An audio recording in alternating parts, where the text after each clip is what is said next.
Share market से पैसा कैसे बनाएं, लाखों कंपनियों में से वो एक सही कंपनी कैसे चुनें। अगर ये सवाल आपके दिमाग में भी घूमते रहते हैं तो आप बिल्कुल सही जगह पर हैं। चलिए आज फंडामेंटल एनालिसिस के बेसिक्स को इतना आसान बनाते हैं कि कोई भी स्मार्ट इन्वेस्टमेंट डिसीजंस ले सके। स्क्रीन पर जो फिगर है वो है राकेश झुनझुनवाला की वेल्थ का, जिन्हें इंडिया का वॉरेन बफेट भी कहा जाता था। पता है उन्होंने शुरुआत कहां से की?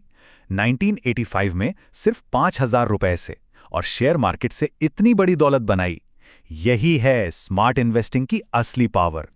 तो चलिए इसका पूरा ब्रेकडाउन देखते हैं।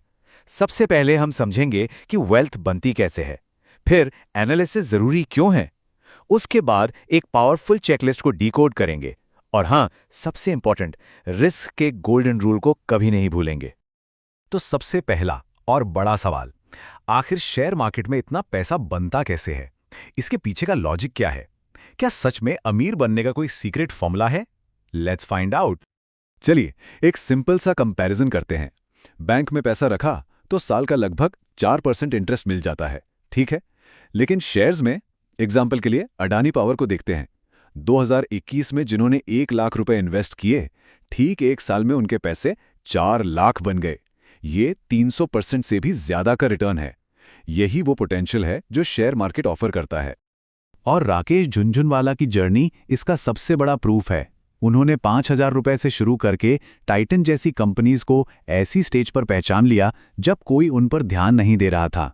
उनका एनालिसिस और लॉन्ग टर्म विजन इतना स्ट्रांग था कि उन्होंने $5.8 बिलियन की वेल्थ क्रिएट की। ये दिखाता है कि छोटी शुरुआत से भी इनक्रेडिबल सक्सेस मिल सकती है। ओके, तो पोटेंशियल तो समझ आ गया, जबरदस्त है। लेकिन इस मार्केट में एंटर करने से पहले कुछ बेसिक्स क्लियर करना बहुत जरूरी है। शेयर मार्केट आखिर है क्या, और सबसे इंपॉर्टेंट, इसका एनालिसिस करना क्यों जरूरी है। चलिए इसमें थोड़ा डीप डाइव करते हैं। शेयर मार्केट को आसान भाषा में समझें तो यह बिल्कुल एक सब्जी मंडी जैसा है। जैसे मंडी में लोग सब्जियां खरीदते और बेचते हैं, ठीक वैसे ही शेयर मार्केट में कंपनीज के हिस्से यानी शेयर्स ट्रेड होते हैं। सिंपल। अब देखिए, जैसे सब्जी खरीदने से पहले हम उसे चेक करते हैं ना कि वो ताज़ी है या नहीं, कहीं दागी तो नहीं है। ठीक उसी तरह एक शेयर खरीदने से पहले उसकी कंपनी की हेल्थ और क्वालिटी चेक करना, वही तो फंडामेंटल एनालिसिस है। बेसिकली ये जानने का तरीका है कि कौन सा शेयर लेना अच्छा है और क्यों। फंडामेंटल एनालिसिस का एक बहुत इंपॉर्टेंट कॉन्सेप्ट है इंट्रिंसिक वैल्यू, यानी शेयर की असली, उसकी फेयर वैल्यू। ऐसे सोचिए, एक फैंसी रेस्टोरेंट में 25 रुपए का समोसा मिल रहा है और एक लोकल दुकान पर 10 रुपए का, जो ज्यादा टेस्टी भी है। तो वैल्यू कहां ज्यादा हुई? ऑब्वियसली 10 रुपए वाले में। इंट्रिंसिक वैल्यू हमें यही बताती है कि कोई शेयर अपनी असली कीमत से सस्ता मिल रहा है या महंगा। तो अब आते हैं सबसे प्रैक्टिकल हिस्से पर, एक ऐसी चेकलिस्ट जिसे कोई भी यूज करके एक कंपनी के फंडामेंटल्स को आसानी से चेक कर सकता है। इसे आप एक इन्वेस्टर का सीक्रेट टूल समझ लीजिए। इस चेकलिस्ट में 5 इंपॉर्टेंट पॉइंट्स हैं: PE ratio, PB ratio, debt to equity ratio, share holding pattern, और हां, रेवेन्यू एंड प्रॉफिट ग्रोथ। चलिए अब एक एक करके इन सबको आराम से डिकोड करते हैं। सबसे पहले P/E रेशियो। ये क्या बताता है? बिल्कुल सिंपल शब्दों में, कंपनी में 1 रुपया कमाने के लिए कितने रुपए इन्वेस्ट करने पड़ेंगे। फॉर एग्जाम्पल, अगर P/E 25 है, मतलब 1 रुपया कमाने के लिए 25 रुपए लगाने होंगे। रूल सिंपल है, जितना कम P/E उतना बेहतर। जनरली 20 से कम का PE अच्छा माना जाता है। नेक्स्ट है P/B रेशियो। इसे समझने से पहले बुक वैल्यू को समझते हैं।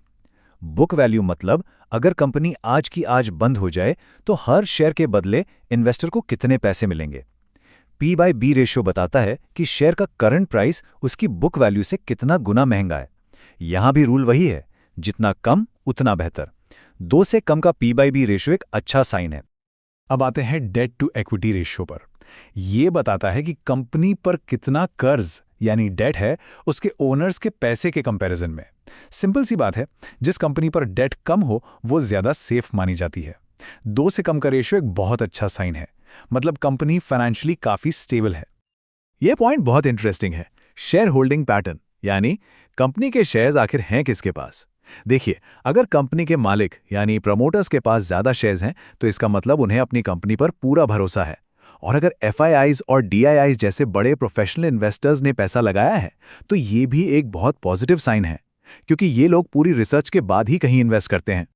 चलिए अब इस चेकलिस्ट को एक रियल एग्जाम्पल पर अप्लाई करके देखते हैं। टाटा स्टील, इसकी इंट्रिंसिक वैल्यू है 184 रुपए, जबकि शेयर प्राइस 108 के आसपास है। मतलब ये सस्ता मिल रहा है। चेक, पास। इसका पीई रेशियो है 7.76, जो इंडस्ट्री एवरेज 11.54 से काफी कम है। अगेन पास। पीबी रेशियो 1.14 है, 2 से कम, सो पास। और डेट टू इक्विटी रेशियो तो सिर्फ 0.81 है, ये भी पास। तो इस चेकलिस्ट के हिसाब से टाटा स्टील एक फंडामेंटली स्ट्रांग कंपनी लग रही है। तो एनालिसिस करना तो आ गया, लेकिन आगे बढ़ने से पहले एक चीज हमेशा याद रखनी है। शेयर मार्केट में जितना बड़ा प्रॉफिट का पोटेंशियल है, उतना ही बड़ा रिस्क भी है। इस रूल को कभी भी नहीं भूलना चाहिए। ये स्टोरी है रिलायंस कैपिटल की। 2007 में इसका शेयर 2100 रुपए से भी ऊपर था। लोगों ने खूब पैसा बनाया, लेकिन फिर गिरना शुरू हुआ। एक साल में ही शेयर 400 रुपए पर आ गया और आज इसकी वैल्यू 16 रुपए के आसपास है। इस एक शेयर ने कई लोगों को करोड़पति से रोड़पति भी बना दिया। ये एक बहुत जरूरी सबक है। तो इससे सबक क्या मिलता है? इन्वेस्टमेंट का golden rule, don't put all your eggs in one basket. मतलब सारा पैसा कभी भी एक ही कंपनी के शेयर में नहीं डालना है। अपनी इन्वेस्टमेंट को अलग अलग कंपनीज और सेक्टर्स में बांटना, यानी डाइवर्सिफाई करना सबसे जरूरी है। रिस्क मैनेज करने का एक और तरीका है अपनी रिस्क लेने की कैपेसिटी को समझना। देखिए, लार्ज कैप कंपनीज बड़ी और स्टेबल होती हैं। यहां रिस्क कम होता है, पर रिटर्न्स भी मॉडरेट रहते हैं। मिड कैप्स में रिस्क और रिटर्न दोनों मीडियम होते हैं। और स्मॉल कैप कंपनीज, यहां रिस्क सबसे ज्यादा है, लेकिन हाई रिटर्न का पोटेंशियल भी उतना ही ज्यादा होता है। हर इन्वेस्टर को अपने कंफर्ट के हिसाब से चुनना चाहिए। कुछ और जरूरी बातों का ध्यान रखना चाहिए।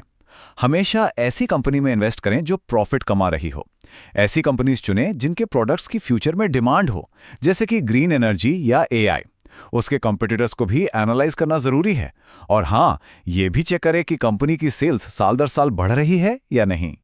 एक बात याद रखें, ये सारी चेकलिस्ट और टूल्स सिर्फ हेल्प के लिए हैं।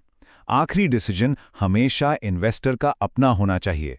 अपनी रिसर्च करें, कंपनी के बिजनेस को समझें और जब उस पर पूरा कन्विक्शन हो तभी इन्वेस्ट करें। पर्सनल व्यू सबसे ज्यादा जरूरी है। तो आज के इस पूरे डिस्कशन के 3 की टेकअवेज हैं। नंबर 1, कभी भी बिना एनालाइज के किसी के कहने पर इन्वेस्ट ना करें। नंबर 2, सही शेयर चुनने के लिए इस चेकलिस्ट का इस्तेमाल करें। और नंबर 3, रिस्क को हमेशा मैनेज करें और अपनी इन्वेस्टमेंट को जरूर डाइवर्सिफाई करें। अब जब ये नॉलेज और टूल्स आपके पास हैं, तो सोचिए वो कौन सी पहली कंपनी होगी जिसका फंडामेंटल एनालिसिस आप खुद करना चाहेंगे। अपनी इन्वेस्टमेंट जर्नी की शुरुआत एक स्मार्ट, इन्फॉर्म्ड डिसीजन के साथ करें।